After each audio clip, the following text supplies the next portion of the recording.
malikot. Ang likot mo eh. And now I'm holding head over heels in the moment. I love the thought that I just did. Madali mo to.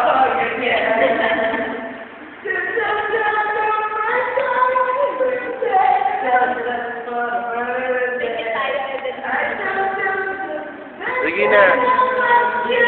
Hindi ka kita ulo. Ulo ka sa liwanag. Woo! Magsiyamala ko, bilis! Ito po yung mga topak na...